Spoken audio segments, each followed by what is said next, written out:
Já faz meia década que eu contei essa história pela última vez. A história da franquia mais rebutada e relançada da Nintendo, Star Fox. Não tão famosa aqui no Brasil como Zelda ou Mario, mas uma história interessante que a Nintendo já lançou em vários jogos.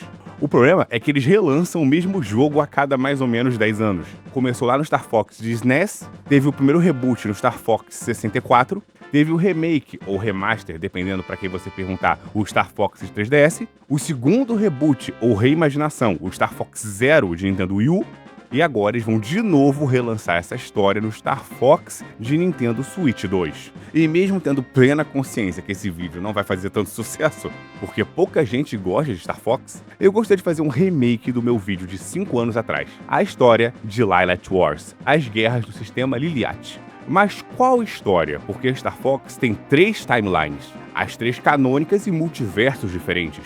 A primeira é de Star Fox 1, Star Fox 2 e dos quadrinhos de Star Fox lançados nos anos 90 no SNES ou Super NES, como preferir. A segunda, a timeline maior, a timeline clássica, que é Star Fox 64, Star Fox Adventure e Star Fox Assault de GameCube, e o Star Fox Command de Nintendo DS, que faz a timeline principal. E por fim, a timeline abortada, ou a timeline cancelada, que é começar com Star Fox Zero, que tem um anime muito bom, um episódio único apresentando a história, e infelizmente o jogo de Wii U foi um fracasso, porque o Wii U não conta e a timeline morreu.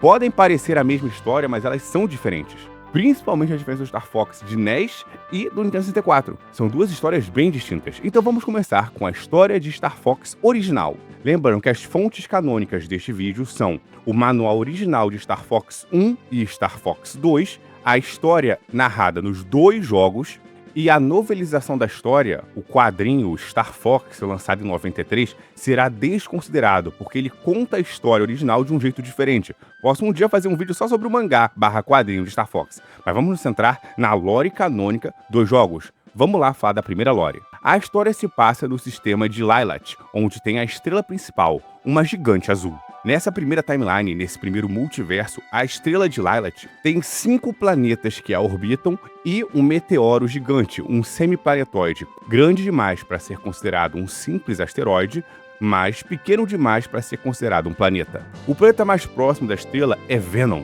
originalmente um planeta verde e bem desenvolvido, que seria reconstruído de uma forma maligna após o cientista brilhante, mas maluco, Andros ser exilado desse planeta. O segundo planeta mais próximo da estrela é Titânia. É o único planeta que não tinha nenhuma criatura nativa, coberto por uma névoa densa, com grandes depósitos de sedimentos e materiais extremamente valiosos para os recursos financeiros da época do comércio de Lylat. O terceiro planeta mais próximo era Macbeth. O planeta tinha sido um desastre geológico de muitas eras atrás, e devido à dificuldade de conviver no planeta, ele era abandonado. Cornéria era o 4º planeta do Sistema Solar, o único temperado e ameno, lar de todas as espécies do setor de Lylat nessa primeira lore. Depois isso muda, cada planeta vai ter sua própria espécie nativa, mas em Star Fox 1, o planeta de Cornéria foi o que juntou todas as espécies. Os cachorros, os lobos, as raposas, os falcões, os sapos, os répteis e até mesmo os primatas, todos são originários de Lylat. E Lylat foi colonizando os outros planetas, Titânia, Fortuna, Macbeth e Venom. E por fim, o 5º planeta mais longe da estrela era Fortuna, chamado de o Planeta Selvagem, cheio de criaturas brutais e perigosas. Era o único planeta que não fazia parte da Confederação de Lylat, que Cornéria era sua principal representante e governante. Devido a ser um sistema extremamente pacífico, uma vez que Cornéria era a única potência, entre aspas, não havia necessidade de uma grande força armada. Cornéria era um planeta pacífico com apenas uma pequena força de defesa, que era designada apenas para exploração e transporte para os colonos nos outros planetas do sistema. O sistema Lylat é localizado próximo ao centro da Via Láctea que nós vivemos. Se passa na Via Láctea. E como eu disse, até esse momento, menos de 3 planetas desses mundos estavam completamente civilizados, com indústrias ou comércio. Os outros serviam apenas como indústria ou recursos naturais. O Dr. Andros era um brilhante cientista que estava trabalhando em uma tecnologia de transporte hiperespacial que possibilitaria que Lylat se comunicasse com sistemas estelares próximos, com o objetivo de fazer contato e comércio com outros mundos civilizados que poderiam existir na Via Láctea. Andros trabalhava debaixo do comandante Pepper, um oficial da Força de Defesa de Cornéria, que supervisionava essa tecnologia. Mas o cientista, cegado por sua ambição, tentou acelerar o processo, fazendo um perigoso experimento bem no centro do coração de Cornéria, perto de um dos centros mais populosos do planeta.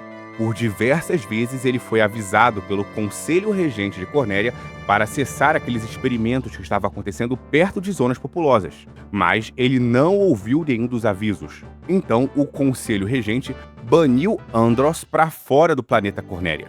Anos se passaram enquanto o projeto era tocado por outros cientistas e Cornéria continuava praticando comércio e trocas de mercadorias com os planetas menos desenvolvidos do sistema de Lylat. A Nintendo não deixa muito claro se esses outros sistemas são colônias de Cornéria ou é uma federação, mas, de qualquer forma, quando Andros foi banido, ele fugiu para Venom e se escondeu lá.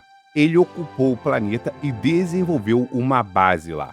E rapidamente industrializou o planeta, movimentando totalmente ele para a guerra, transformando em um mundo militar. Os nativos de Venom e as pessoas de Cornéria que viviam lá foram rapidamente escravizados e dragados na sua máquina de guerra. Andros se declarou imperador e invadiu em uma guerra relâmpago todos os planetas do sistema Lylat, e um a um eles foram caindo.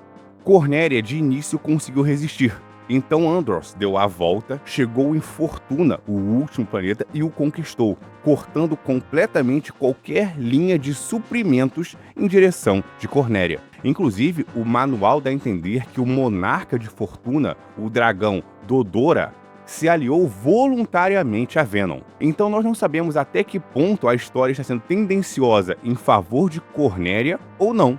O manual do jogo faz isso parecer de propósito. Você defende Cornéria, mas essa história não parece 100% fidedigna. Porque quando a armada de Venom declara guerra e invade cada um dos planetas, ele conquista muito fácil. E ele consegue armar esses planetas de forma muito eficiente contra Cornéria. Tanto que nos momentos finais, Cornéria é sitiada. O Conselho de Cornéria dá poderes emergenciais ao Pepper, elevando ele a general. Não mais apenas um oficial do sistema de defesa, e sim o general, General Pepper, comandante em chefe de todas as forças de defesa de Cornéria. Ele consegue organizar uma defesa desesperada e resistir aos ataques finais de Venom. Pepper chama uma equipe de pilotos extremamente experientes que já fizeram parte da Força Armada de Cornéria, mas estavam trabalhando como um grupo de aventureiros. O time Star Fox. O governo de Cornéria entrega a eles as naves de super performance de combate, as Air-Wings, protótipos muito mais avançados do que as naves padrões de defesa de Cornéria, e os pilotos vão para o combate. O jogo inicia com Fox McCloud, Falcon Lombardi, Pepper Harry e Sleep Toad saindo da base central de Cornéria e indo para o combate para tentar reconquistar o planeta. E aí passa a história inteira do primeiro jogo. Tem 3 linhas que pode se seguir até a batalha final de Venom: Setor X, Titânia, Setor Y e Venom; Asteroide, Armada Espacial de Venom, Meteoro e Venom; Asteroide, Fortuna, Setor Z, Macbeth e Venom. Todos os caminhos levam ao mesmo fim, então não importa a rota que eles fizeram. Eu, pessoalmente, acho que faz mais sentido eles irem pelo setor da Armada Espacial de Venom e destruir a Armada Espacial, porque depois seria só reconquistar os planetas. Então eu acho que, canonicamente, a rota do meio é a correta, mas qualquer uma poderia valer. Eles chegam até Venom, derrotando toda a armada e todo o exército de Andros até encontrar a nave Nau Capitânia de Andros, que é um robô gigante em formato de uma cabeça terrível. Após destruir o robô, Andros tenta escapar em um pod que parece um cubo. Fox dispara e destrói o pod. A base começa a explodir e parece que Andros foi morto. A equipe Star Fox volta para Cornéria, é paga pelo seu serviço e anos de paz se seguem. Anos se passam, o jogo não fala quantos anos exatamente. A equipe Star Fox continua fazendo missões de reconhecimento e de proteção e escolta, enquanto a armada de Cornéria ainda está danificada. O General Pepper ainda tem os poderes extraordinários. Ele é o general em chefe da Força de Defesa e praticamente governa como primeiro-ministro ao lado do Conselho de Cornéria. E aí começa Star Fox 2. A batalha pela galáxia havia acabado, mas no entanto, Andor sobreviveu. agora um ciborgue, pois ele quase morreu após o ataque. Metade do seu rosto desfigurado tornou-se uma máquina. E com um desejo de vingança, ele reorganiza a sua armada e prepara uma invasão mais terrível que a anterior. Em um dia fatídico, as forças de Andros atacam novamente. Em um ataque relâmpago, uma Blitzkrieg destrói cargueiros de Cornélia e várias naves de defesa. Ele agora possui novas tecnologias absurdas. A equipe Star Fox, após o pagamento do primeiro jogo, conseguiu uma base espacial e continua federada ao governo de Cornélia. Além dos 4 pilotos originais, o Fox, o melhor piloto, o Falco, o braço direito dele, Pepe, o veterano experiente e cabeça fria da equipe, e o engenheiro e reparador das naves, o Sleep Toad, 2 novas recrutas entram na equipe Star Fox. A jovem piloto Miu, que é uma gata, literalmente, é a espécie dela, e a cachorra Faye, uma filha de uma família importante de aristocratas de Cornélia. Ela abandonou a alta sociedade política e pegou em armas para tentar defender o seu planeta natal. E lembrando que o Esquadrão Star Fox não é mercenário nesse primeiro jogo. Eles fazem parte de uma tropa aliada do governo de Cornélia. Tanto que as 2 meninas, a Miu e a Faye, elas são militares de Cornélia. O Esquadrão Star Fox é praticamente um esquadrão autônomo dentro do exército de Cornélia.